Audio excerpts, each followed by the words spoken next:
अर्थ मराठी सादर करीत आहे एक अद्भुत अलौकिक रम्य विश्वात घेऊन जाणारी आणि त्याचबरोबर जीवनविषयक तत्वज्ञान सांगणारी उत्कंठावर्धक कादंबरी ऑडिओ बुक स्वरूपात. नागमणी एक रहस्य.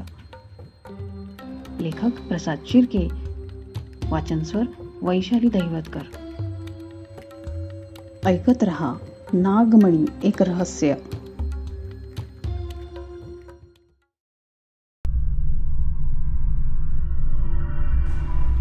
प्रकरण 5. अपहरणाचे रहस्य. त्या दिवशी रात्री मित्राची हाक ऐकून अचानकपणे घराबाहेर पडलेल्या प्रकाशचे नागांनीच मानवी रूप धारण करून अपहरण केले होते हे आत्तापर्यंत स्पष्ट झाले होते. पण अपहरणानंतर प्रकाशबरोबर नेमके काय घडले होते हे अजूनही प्रकाश आणि नाग तपस्वी यांच्याखेरीज दुसऱ्या कोणालाही माहिती नव्हते. हजारो वर्षापूर्वी नागलोक सोडलेल्या अनंताचा नातू मानवी रूपातील नाग असल्याचे इच्छाधारी नागांना नुकतेच समजले होते. त्यामागचे कारणही तसेच होते. प्रकाशच्या लहानपणीच नाग तपस्वींनी त्याच्या दिव्य शक्तींना त्याच्या शरीरातील सप्तचक्रांमध्ये बंदिस्त केले होते. त्यामुळे इतकी वर्ष तो एका सामान्य व्यक्तीसारखेच जीवन व्यतीत करत होता. पण आता तो जवळपास 23 वर्षाचा झाला होता. त्याच्या शरीरातील बंदिस्त शक्ती आता त्याच्या सप्तचक्रांमधून बाहेर येण्याचा मार्ग शोधू लागली होती. साहजिकच त्या अद्भुत शक्तीची स्पंदने नागलोकांपर्यंत पोहोचू लागली होती. प्रकाश हा नागमणी घेऊन मनुष्य रूपात जन्मलेला दिव्य नाग असल्याचेही नागांच्या राजाला त्याच्या प्रधान नाग ऋषीकडून समजले होते. त्यासाठी त्याने प्रकाशच्या हालचालींवर लक्ष ठेवण्यासाठी काही नागांना मनुष्य रूप धारण करून काही काळ पृथ्वीवरच वास्तव्य करण्यास सांगितले होते.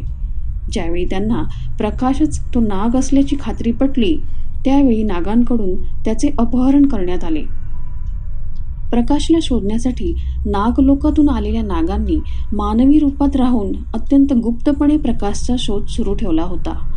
प्रकाश अनंताबरोबर किंवा त्याच्या मुलाबरोबर म्हणजेच मोहनबरोबर राहत असावा असे सुरुवातीला त्यांना वाटले होते. परंतु बराच काळ शोध घेतल्यावरही तो त्या दोघांकडेही सापडला नाही. म्हणून ते हताश झाले आणि नागलोकी परतले. काहीही झाले तरी त्या अर्धनाग मनुष्याला शोधून त्याला नागराजकडे घेऊन जायचे हे त्यांनी ठरवले होते. पण पृथ्वीवर आल्यावर मात्र त्यांना या कामात अपयश आले होते. नागलोकात परतल्यावर त्यांनी नागराजच्या आदेशावरून प्रकाशला शोधण्यासाठी नागऋषींची मदत घेतली. नागऋषींना पृथ्वीवरील प्रकाशची स्पंदने जाणवत होती. त्यामुळे त्यांनी त्या नागांना प्रकाशचा पत्ता सांगितला होता. पृथ्वीवर परतल्यावर नागांनी बऱ्याच दिवसापासून प्रकाशवर पाळत ठेवली होती. त्यांचे त्याच्या प्रत्येक हालचालीवर लक्ष असायचे. पण प्रकाशच्या वागणुकीवरून तो नाग असेल असे त्यांना वाटत नव्हते. म्हणून त्यांनी तो खरोखर नाग आहे की नाही या गोष्टीचे परीक्षण करण्याचे ठरवले. अपहरणाच्या दिवशी प्रकाशला स्टेशनपासून त्याच्या घरी सोडायला आलेला रिक्षावाला मानवी रूपातील इच्छाधारी नाग होता. नागांना पटकन संताप येतो. त्यामुळे जर प्रकाश नाग असेल तर त्याच्यासमोर त्याला संताप येणारे वर्तन केले तर तो आपल्यावर संतापेल आणि मग त्याच्या शक्तींवरील ताबा सुटेल आणि आपोआपच सत्य बाहेर पडेल असे त्यांना वाटत होते. त्यामुळे तो मानवी रूपातील रिक्षावाला त्या दिवशी प्रकाशला राग येईल असे वर्तन करत होता. पण प्रकाशच्या बाबतीत मात्र तसे काही घडले नव्हते. त्या दिवशी त्याला रिक्षावाल्याचा राग तर आला होता, पण त्याच्या शक्तींवरील ताबा सुटला नव्हता. याउलट तो इतर मनुष्यांप्रमाणे त्याच्याशी मारामारी करू लागला, जी कुठल्याही मनुष्यासाठी स्वाभाविक प्रतिक्रिया होती.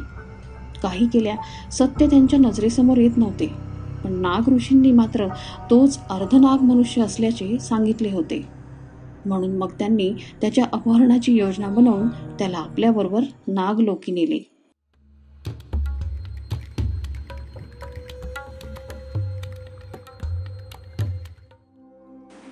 नागराज नागासनावर बसला होता. त्याच्या शेजारी त्याच्याबरोबर नागराणी बसली होती. नाग तपस्वी आणि नाग ऋषीही तिथेच उपस्थित होते. तितक्यात बल्ल आणि मल्ल हे 2 नाग तिथे प्रकाशला घेऊन आले. गुंगीच्या औषधाच्या प्रभावामुळे प्रकाश अजूनही मूर्छित अवस्थेत होता. त्यांनी त्याला नागराजच्या समोर आणून ठेवले.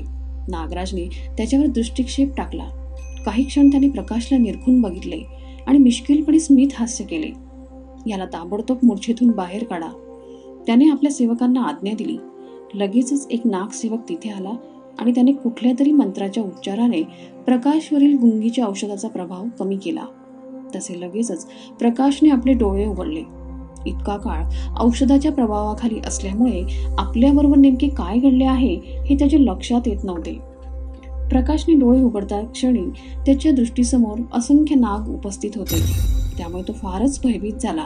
आपण कुठल्या तरी भयंकर मोठ्या संकटात सापडल्याची त्याला जाणीव झाली. आपल्या जवळील उरले सुरलेले धैर्य एकवटून तो कसाबसा उभा राहिला. त्याच्या समोरच एक भला मोठा नाग नागासनावर बसला होता. त्याच्या बाजूला अजून एक नाग दुसऱ्या आसनावर बसला होता. त्याने आपली दृष्टी बाजूला वळवली तसे त्याच्या दृष्टीस हजारो लहान मोठे नाग दिसू लागले. पण ते सर्व उभे होते. त्यांना बसण्यासाठी कुठल्याही प्रकारच्या आसनाची सोय नव्हती. त्यामुळे समोर बसलेले ते 2 नाग यांचे राजा आणि राणी असावेत असा अंदाज त्याने बांधला.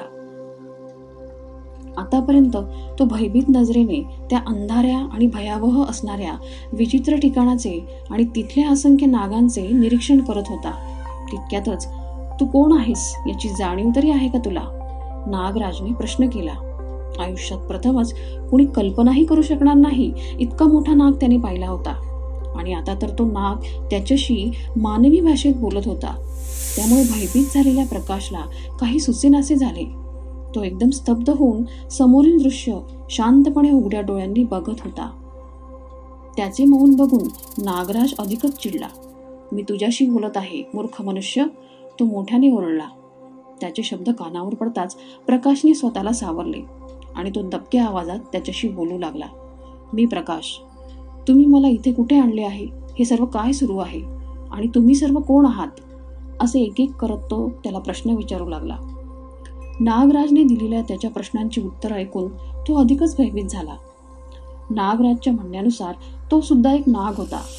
साहजिकच त्याच्या बोलण्यावर सुरुवातीला प्रकाशचा विश्वास बसला नव्हता. एखादा मनुष्य नाग कसा काय असू शकतो याचा विचार तो करू लागला आणि क्षणार्धातच हे सर्व खोटे असल्याच्या निकषावर तो पोहोचला. त्यानंतर नागराजने त्याला त्याच्या आजोबांची म्हणजे अनंताची कथा सांगितली. पण त्यावेळी तो अशा कुठल्याही व्यक्तीला ओळखत नसल्याने त्याचा त्या गोष्टीवरही विश्वास बसला नव्हता. अनंताचा मुलगा मोहन हाच तुझा जन्मदाता पिता असल्याचे त्याला सर्वप्रथम नागराजकडून समजले होते. पण त्यावेळी त्याला त्याच्या बोलण्यावर काडीचाही विश्वास नव्हता. त्यावेळी प्रथमच भेटलेल्या त्या बोलणाऱ्या नागावर तो विश्वास ठेवूच शकला नसता. तुम्ही ज्या काही काल्पनिक गोष्टी मला सांगत आहात त्यांच्याशी मला काही घेणे देणे नाही. तुम्ही माझी इथून मुक्तता करा, प्रकाश थोडा चिडून म्हणाला.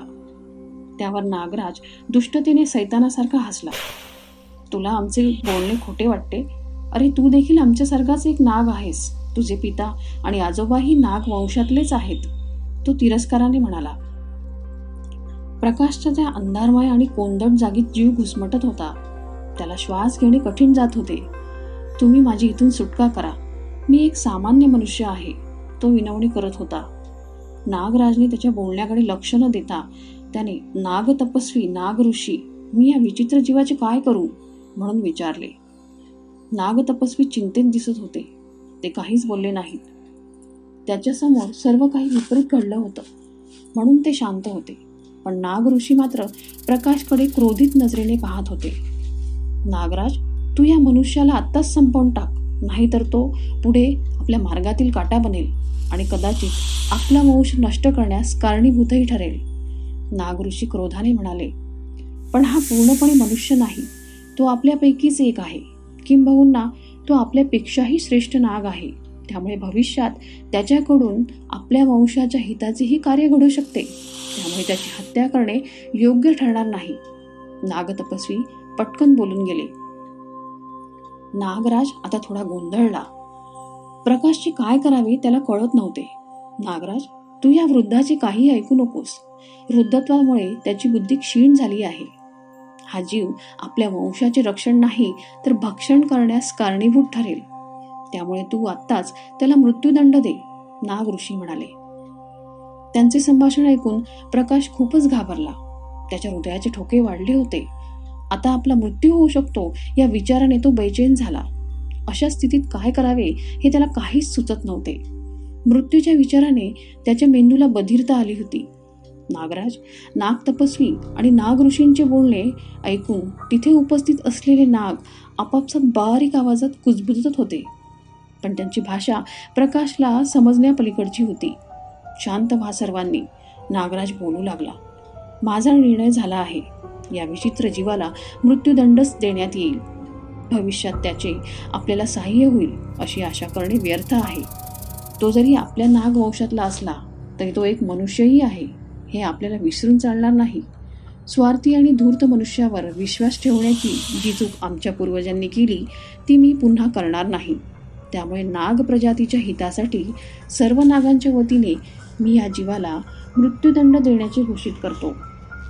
आत्तापर्यंत नागराणी शांतपणे बसून सर्व पाहत होती, पण नागराजने प्रकाशला मृत्यूदंड देण्याची घोषणा करताच तिनेही नागराजच्या निर्णयाला सहमती दर्शवली.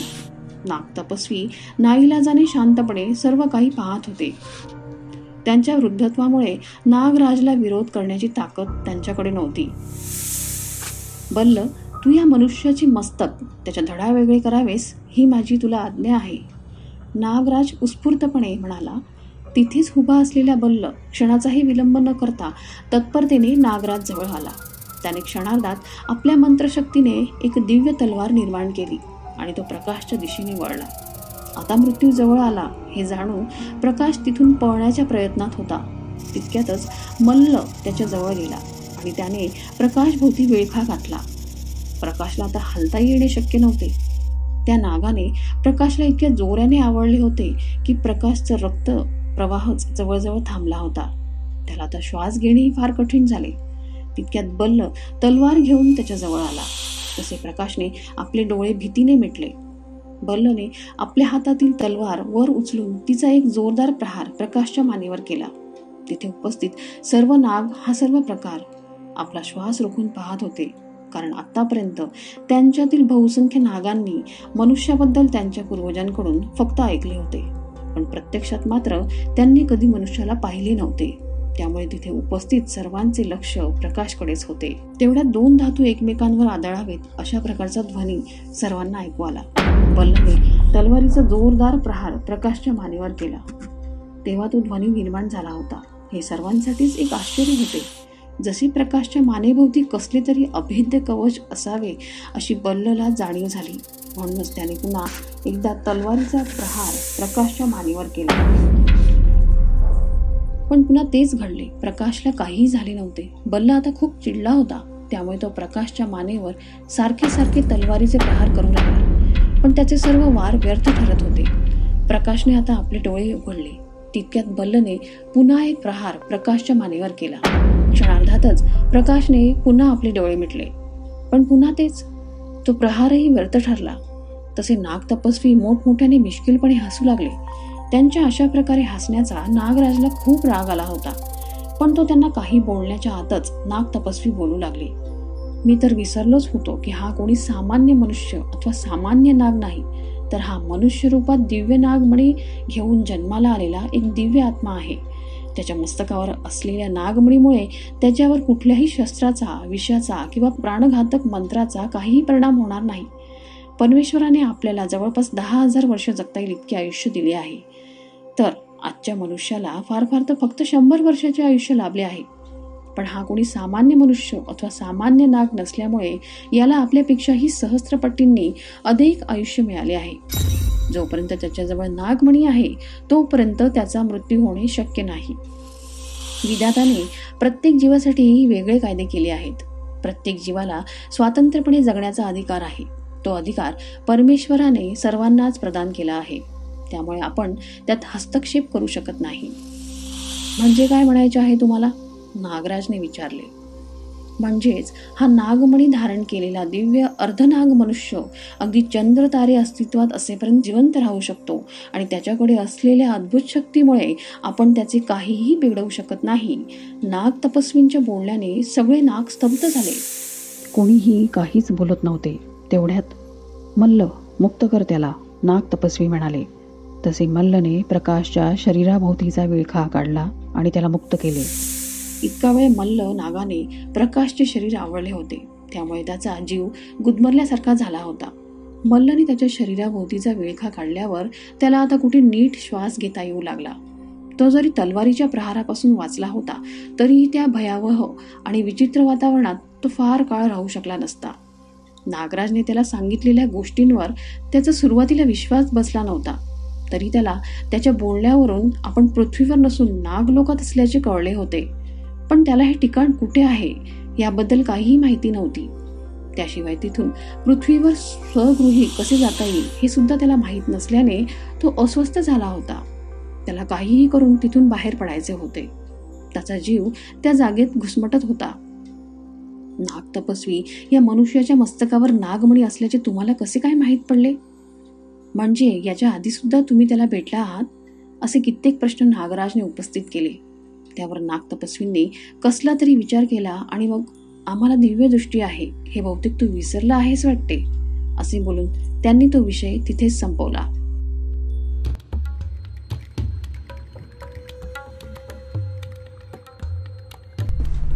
नागतपस्वींच्या म्हणण्यानुसार प्रकाशजवळ जन्मतःच असलेल्या दिव्य नागमणींमुळे त्याच्यावर कुठल्याही प्रकारच्या शस्त्राचा परिणाम होऊ शकत नाही, ही गोष्ट सत्य असल्याचे आतापर्यंत नागराजाच्याही चांगलेच लक्षात आले होते.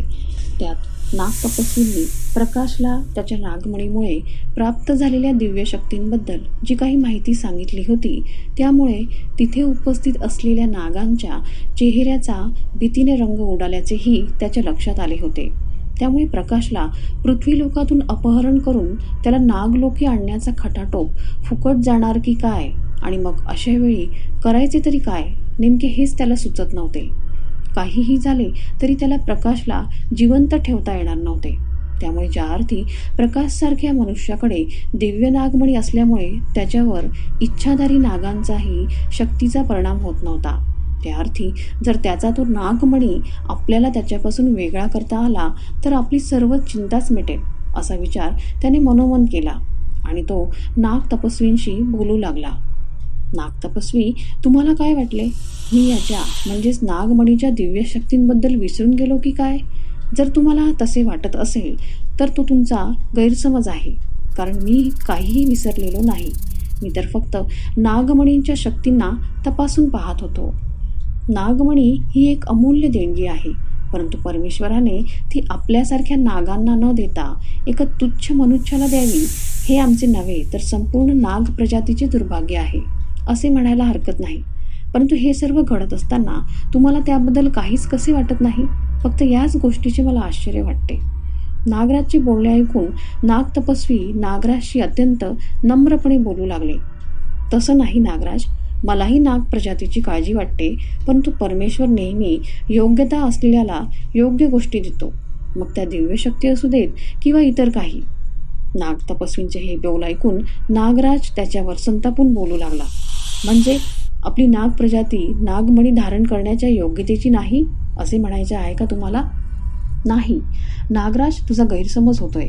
संपूर्ण ब्रह्मांडात जे काही घडत असते त्याच्या मागे परमेश्वराचीच इच्छा असते. तो ज्याला त्याला त्याच्या पात्रतेप्रमाणेच देत असतो, म्हणून आपण मिळेल त्यातच समाधान मानावे. मला फक्त एवढंच म्हणायचे आहे. वा, म्हणजे जर असे असेल तर मग कोणालाही काहीच मिळवण्याचा प्रयत्न करायला नको? नाही नागराज, तुला अजूनही नीट समजलेले नाही. प्रत्येकाने काही ना काही मिळवण्यासाठी प्रयत्न तर करावेच, परंतु ते दुसऱ्याचे हिरावून घेऊन स्वतःकरिता मिळवण्यासाठी नाही, तर स्वबळावर प्राप्त करण्यासाठी. लक्षात ठेव, काही जीवांना परमेश्वर काही गोष्टी जन्मताच प्रदान करतो, तर काही जीवांना तो त्या गोष्टी प्राप्त करण्याची क्षमता देतो. आणि तसे असताना एखाद्या जीवाला जन्मजात असलेल्या दैवी देणगीपेक्षा एखाद्या जीवाने स्वकर्तृत्वावर निर्माण केलेल्या गोष्टींचे महत्त्व कैक पटींनी अधिक असते. नाग तपस्वी म्हणाले. जाऊ दे, मला तुमच्याशी वाद घालायचा नाही. मला माहिती आहे या सर्व नशिबाच्या गोष्टी आहेत आणि मी नशीब बदलवण्यावर विश्वास ठेवणाऱ्यांपैकी आहे. नागराज, वा, हे फार चांगले विचार आहेत. फक्त एवढेच की हे सर्व तू योग्य मार्गाने करावेस एवढीच आमची इच्छा आहे. नाग तपस्वी, योग्य अयोग्य हे ज्याने त्याने आपापले ठरवावे, तरी नियमानुसार राजा करेल तेच योग्य, हे विसरलात वाटतं तुम्ही. इतके बोलून नागराजने आपली नजर बल्ल आणि मल्लकडे वळवली आणि तो त्यांना उद्देशून बोलू लागला. बल्ल, मल्ल, या मनुष्याकडे असलेल्या नागमणीमुळे आपले प्रयत्न निष्फळ ठरले, तेव्हा तुम्ही याच्या मस्तकावरील नागमणी त्याच्यापासून वेगळा करा. नागराजचे हे उद्गार ऐकून प्रकाशला धडकी भरली. आता ह्या प्रसंगातून स्वतःची सुटका कशी करून घ्यावी याच विचारात तो होता. बल्ल आणि मल्ल नागराजच्या आज्ञेनुसार प्रकाशचा नागमणी त्याच्यापासून हिरावून घेण्यास त्याच्या जवळ जाणार. तितक्यातच नाग तपस्वी प्रकाशसमोर येऊन उभे राहतात. बल्ल, मल्ल, आता तुम्ही याच्या शरीराला स्पर्शही करायचा नाही, आणि जर तुम्ही तसे करण्याचा प्रयत्न केलात तर त्याचे दुष्परिणाम तुम्हाला भोगावे लागतील. नाग तपस्वी त्या दोघांना उद्देशून म्हणाले. नाग तपस्वी प्रकाशला बल्ल आणि मल्लपासून सुरक्षित ठेवण्याकरता पुढे सरसावले होते. हे पाहून प्रकाशला थोडा धीर आला. नाहीतर तो अशा जीवघेण्या परिस्थितीत अडकलेला असताना त्याला त्यांचाच काय तो थोडासा आधार. नाग तपस्वींचे हे कृत्य पाहून नागराज त्यांच्यावर अधिकच चिडला होता. परंतु तिथे असलेल्या सर्व नागांच्या उपस्थितीत तो त्यांच्या विरुद्ध काहीही करू शकत नव्हता. शेवटी कितीही झाले तरी त्याच्याबद्दल नागांच्या मनात आदरभाव होता. म्हणून त्याने नाग तपस्वींना त्याच्या मार्गातून बाजूला होण्याची विनंती केली. तरीही नाग तपस्वी त्याच्या बोलण्याकडे दुर्लक्ष करत प्रकाशला तसे संरक्षण देत राहिले. म्हणून मग शेवटी नाईलाजाने नागराज स्वतःच नागासनावरून खाली उतरून प्रकाशच्या दिशेने चालत येऊ लागला. आता आपण नागराजला रोखू शकणार नाही हे जाणून नाग तपस्वींनी गुपचूप प्रकाशच्या कानात काहीतरी सांगितले. तसा प्रकाश आपल्या डोक्यावर हात लावून नागमणी चाचपून पाहत होता. आतापर्यंत त्याला त्याच्या डोक्यावर असलेला नागमणी म्हणजेच जन्मापासून असलेली एक गाठ किंवा टेंगूळ आहे असेच वाटत आले होते. पण त्याच्या आत काहीतरी टणक गोष्ट असल्याची जाणीव मात्र त्याला नेहमीच होत असे. पण तो जन्मापासूनच त्याच्या शरीराचाच एक लहानसा भाग असल्यामुळे तो प्रकाशपासून दुर्लक्षित होता किंवा त्याने त्याबद्दल कधी नीट विचारच केला नव्हता. जेव्हा प्रकाशने त्या दिव्य नागमणीला हात लावला तेव्हा त्याच्या स्पर्शामुळे त्यातून प्रकाश किरणे बाहेर पडू लागली. क्षणार्धात तो दिव्य मणी चमकू लागला. आतापर्यंत अगदी निस्तेज असलेला मणी बहुधा जागृत होऊ लागला होता. त्याचे तेज इतके प्रखर होते की तेथील सर्व परिसर त्याच्या तेजाने प्रकाशमय झाला. क्षणार्धातच तिथे सर्वत्र लालसर रंगाची गडद छाया पसरली गेली आणि क्षणार्धात प्रकाशला घेऊन नष्ट झाली. घडत असलेला सर्व प्रकार तेथील नागांसाठीही नवीनच होता. त्यांच्यापैकी कुठल्याही नागाजवळ नागमणी नव्हता. तसेच त्यांच्यापैकी कोणीही नागमणी धारण केलेला दिव्य नाग आजवर बघितलाही नव्हता. नागांच्या मान्यतेनुसार नागमणी घेऊन जन्माला येणारा नाग लाखो वर्षातून फक्त एकदाच जन्माला येतो. त्या नागमणीमुळे त्याला अशा काही दिव्य शक्ती भेटतात की त्याच्या सर्व मनोकामना पूर्ण होतात. मग त्याच्यासाठी अशक्य असे काहीच नसते. परंतु नागमणीच्या संदर्भातल्या ह्या सर्व गोष्टी त्यांनी आतापर्यंत त्यांच्या पूर्वजांकडून ऐकल्या होत्या. पण प्रत्यक्षात मात्र त्यांच्याकडे याबद्दलचा काहीच अनुभव नव्हता. त्यामुळे तिथे उपस्थित असलेल्या नागांच्या डोळ्यादेखत घडलेला हा सर्व अद्भुत प्रकार पाहून ते सर्वजण काही क्षणासाठी स्तब्धच झाले होते. त्याच्या डोळ्यादेखत क्षणार्धात काय घडून गेले आहे या गोष्टीचा त्यांना साधा अंदाजही बांधता येत नसल्याने ते सर्वजण गोंधळलेल्या स्थितीत होते.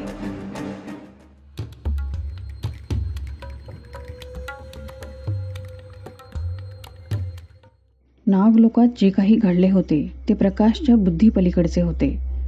त्यावेळी त्याला नाग तपस्वींनी सांगितल्याप्रमाणे त्याने आपल्या मनात इच्छा धरून नागमणीला स्पर्श करताच त्याच्या मनातील इच्छा नागमणीने पूर्ण केली होती. ज्यावेळी त्याने नागमणीला स्पर्श केला त्याचवेळी त्याच्या स्पर्शामुळे त्यातील दिव्य शक्ती जागृत झाली आणि त्यामुळेच प्रकाश नागलोकातून बाहेर पडू शकला होता. जागृत नागमणीचे तेज इतके प्रखर होते की त्याने सर्वांचे डोळे दिपले होते. त्या दिव्य प्रकाशामुळे तेथील इतर नागांबरोबरच प्रकाशचेही डोळे आपोआप मिटले गेले. ज्यावेळी त्याने आपले डोळे उघडले त्यावेळी तो पृथ्वीवर पोहोचला होता. पण पृथ्वीवर पोहोचताच त्याच्या मस्तकावरील नागमणीचे तेज आपोआपच कमी होऊन त्यातून प्रकाश किरणे निघणे बंद झाले. नागमणी जागृत झाल्याने प्रकाशच्या शरीरातील सर्व ऊर्जा नष्ट झाली होती. याचाच अर्थ नागमणीला सक्रिय होऊन प्रकाशच्या इच्छापूर्तीसाठी प्रकाशच्या शरीरातील ऊर्जेची गरज होती. जेव्हा प्रकाश पृथ्वीवर पोहोचला तेव्हा त्याला खूप थकवा जाणवू लागला. अशक्तपणामुळे त्याला भोवळ येऊ लागली. त्यामुळे आपोआपच त्याचे डोळे मिटले गेले. त्यानंतर जेव्हा त्याने पुन्हा आपले डोळे उघडले तेव्हा तो हॉस्पिटलमध्ये होता.